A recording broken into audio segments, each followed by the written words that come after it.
खामोश टांकों की कहानी। सुबह की हल्की रोशनी कमरे की मटियाली दीवारों से टकराकर फर्श पर फैल रही थी। खिड़की के पास रखी हुई लकड़ी की पुरानी कुर्सी पर बैठी जरीना ने कपड़े का फ्रेम गोद में रखा हुआ था। सुई धागे के साथ उसके हाथ आहिस्ता आहिस्ता चल रहे थे, जैसे हर टांका किसी दिल की धड़कन के साथ जुड़ा हो। सब्ज और गुलाबी धागों से बनता हुआ ये डिज़ाइन सिर्फ एक गला नहीं था, ये उसकी ज़िंदगी की पूरी कहानी थी। जरीना के शौहर को गुजरे 5 साल हो चुके थे। वो एक खामोश आदमी था जो ज़्यादा बातें नहीं करता था, मगर उसकी खामोशी में भी तहफ़्फ़ुज़ का एहसास होता था। उसके जाने के बाद जरीना की दुनिया सिकड़कर उस एक कमरे और उसकी बेटी मरियम तक महदूद हो गई थी।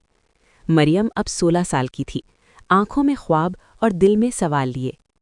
अम्मी, आज फिर देर हो जाएगी क्या? मरियम ने स्कूल जाते हुए दरवाजे पर खड़े होकर पूछा। जरीना ने मुस्कुराकर सर हिलाया। हाँ बेटा, आज ऑर्डर ज़्यादा है। मरियम जानती थी कि ऑर्डर ज़्यादा है का मतलब ये था कि आज भी अम्मी अपने हाथों को आराम नहीं देंगी। वो जानती थीं कि ये कढ़ाई सिर्फ धागे और कपड़े का काम नहीं, बल्कि उसके मुस्तकबिल की कीमत है। जरीना ने कढ़ाई सीखने का सफ़र अपनी माँ से शुरू किया था। उसकी माँ कहा करती थी, बेटी, हाथों का हुनर कभी बेकार नहीं जाता, ये खामोशी से रिस्क भी देता है और इज्जत भी। माँ तो चली गई थी, मगर उसके अल्फाज जरीना के हाथों में बस गए थे।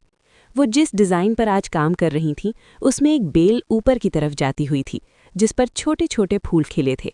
हर फूल जरीना को अपनी ज़िंदगी के किसी लम्हे की याद दिला रहा था, कहीं खुशी, कहीं दुख, कहीं इंतज़ार।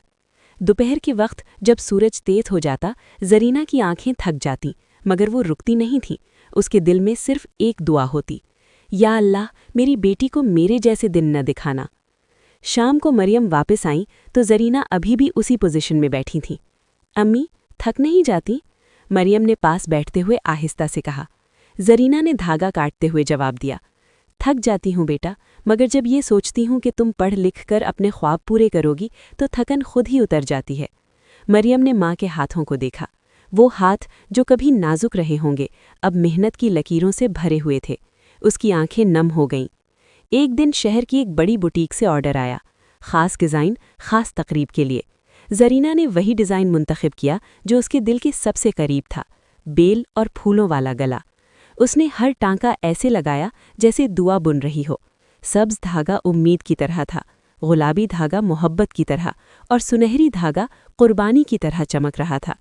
जब काम मुकम्मल हुआ तो जरीना ने फ्रेम को सामने रखा और देर तक देखती रही। ये सिर्फ एक लिबास नहीं था, ये उसकी ज़िंदगी का खुलासा था। बुटीक की मालिकन जब वो कढ़ाई देखने आई तो उसकी आंखें हैरत से फैल गईं। ये हाथों का काम नहीं, दिल का काम है, उसने कहा। उस दिन जरीना को पहली बार उसकी मेहनत की असल कीमत मिली, पैसे से ज़्यादा इज्जत।